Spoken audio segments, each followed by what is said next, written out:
On March 14, 2024, exactly at 2 p.m., a Russian mechanized armored column launched its offensive operation in the Siversk area of Donetsk region, near the village of Zolotarivka. On the Ukrainian side, responsibility for the defense in this sector lay with the K2 battalion, 2 mechanized group of the 54th Separate Mechanized Brigade and the 118th Separate Brigade. A Ukrainian reconnaissance drone was adjusting the movement of the enemy column.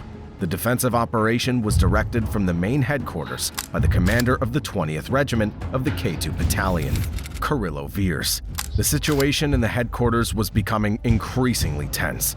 The Russians were racing to break through, and the distance to the Ukrainian infantry waiting in trenches and holding the zero defensive line was already very short.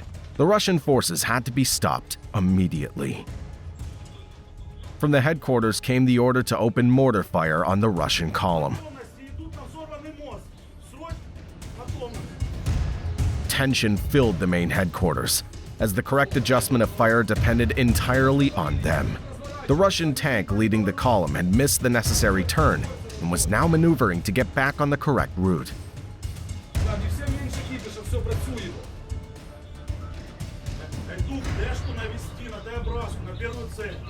The air was thick with tension, yet every move was coordinated and executed with professional precision.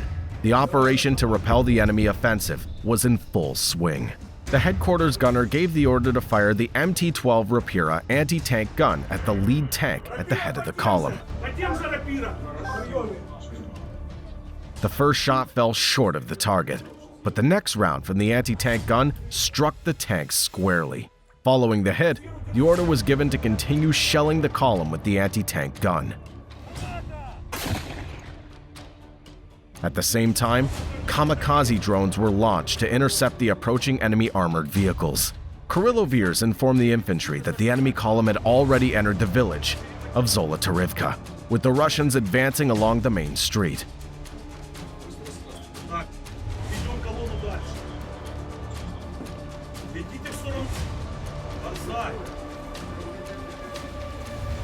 Колона зашла на Золотарівку колона зашла. Artillerymen scored another hit, destroying an enemy armored vehicle. But there was no time to rest. The Russians continued their assault. The headquarters gunner kept relaying updates to the troops, ordering them to maintain anti-tank gunfire. The next shell landed close to an enemy tank, but caused no damage.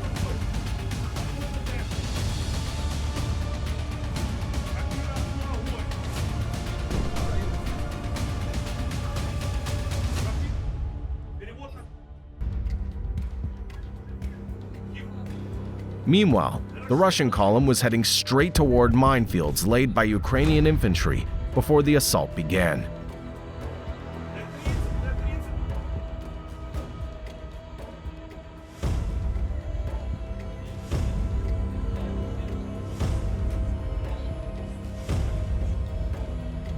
The situation was becoming increasingly unpredictable. The enemy vehicles were now less than a kilometer from Ukrainian infantry positions, and in case of a breakthrough, Ukrainian troops would be forced into direct firefights with the Russians.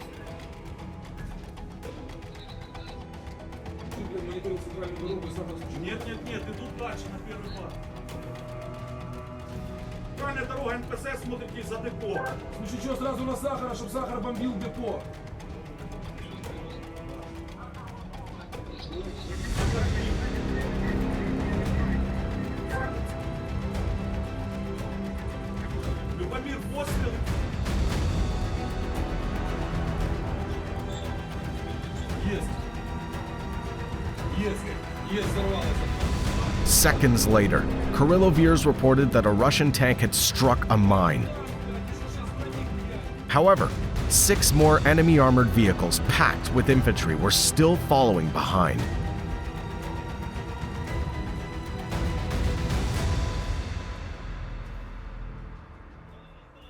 The brigade commander ordered the tank to be finished off with artillery fire, and the shelling of the enemy column continued.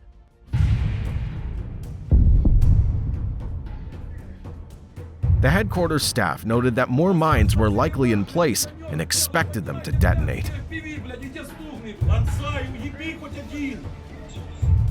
Четвертая рота, внимательно за передним краем, блядь, чтоб на вас сейчас не пошли. Надо, чтобы вот сюда выехал, блядь. Он не повернет там. Блядь, должен по дороге. Just seconds later, the second Russian armored personnel carrier hit an anti-tank mine and exploded. Throughout the movement, pilots of the 118th Brigade continuously struck the Russian column with kamikaze drones. As a result, a third armored personnel carrier was halted after being hit by one of the drones. Ворон, подлети ближе, сильно далеко, нихуя не видно. Т-31 огонь. Есть попадание в третью. The headquarters commander informed the pilots that the target had been stopped, but needed to be finished off to ensure its complete destruction. The Russians had only 2 armored vehicles left capable of continuing the assault. The headquarters issued an order to strike these vehicles with kamikaze drones and instructed the artillery crews to target the 2 surviving armored carriers with howitzers, firing 120mm shells. The artillerymen reported that a shot had been fired. The shell landed close to the target but missed the armored personnel carrier. Meanwhile, Russian infantry dismounted but ran in the wrong direction.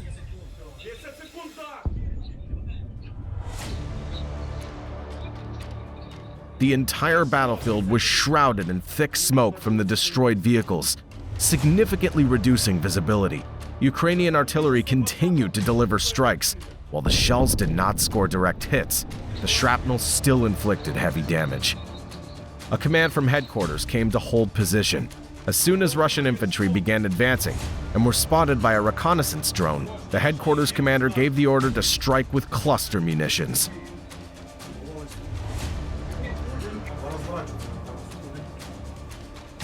Айду. Т-31 огонь. Кассетка, нужна кассетка. 120 да. Давайте, нужно пару хороших пострелов, и им пиздец. Давайте, соколики, Пацаны, давайте. танки отходят. Ловите их на отходе. The remaining Russian vehicles began retreating, shifting the Ukrainian task from holding the line to destroying the enemy armor, attempting to escape the battlefield. Kyrylo Veres ordered attacks on the damaged vehicles and added that any enemy infantry spotted should also be engaged. Отлично, Молодцы. еще. Пацаны, только там, смотрите, там 3 или 4 брони у них подбито на ТМ-ках, поэтому старайтесь хуярить то, что движется, или танк пидорский справа. Одну огонь. Якщо бачите піхоту, б'єте, значить піхоту, блядь. At the same time, Russian infantry moved towards the trenches of Ukraine's 54th Brigade. Ukrainian bomber drone pilots arrived over the battlefield, dropping bombs on the enemy soldiers.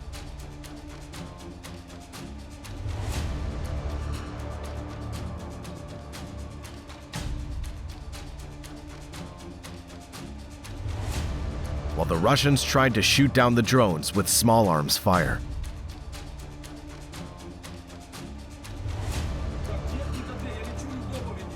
One Russian tank attempted to flee the battlefield, while other enemy vehicles remained stationary.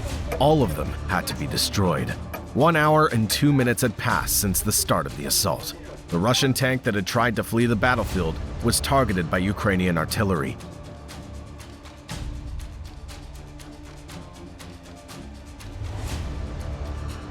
Так, і мені скажи, скільки бачиш техніки, тільки швидко, блядь, і чітко. Раз, два, бачу, вліво ведем дальше.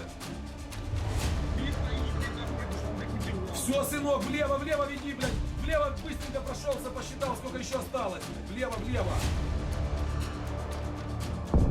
The hit landed very close, but it did not stop its movement.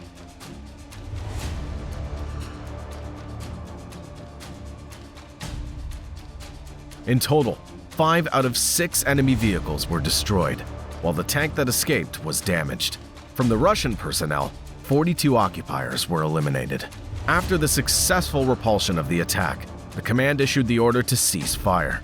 The brigade commander instructed the kamikaze drone pilots that their new task was to destroy the damaged Russian vehicles, with a minimum of 2 kamikaze drone sorties per target.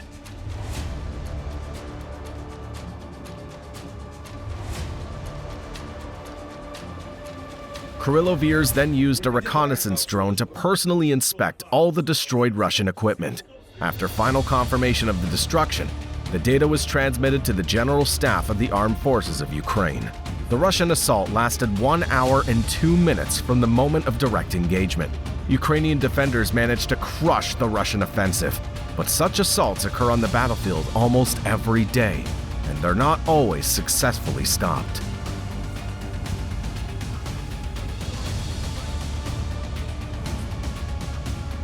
Thank you, friends, for watching this video until the end. Subscribe to the channel to stay up to date with the latest events. This material was prepared by Hustler. See you soon.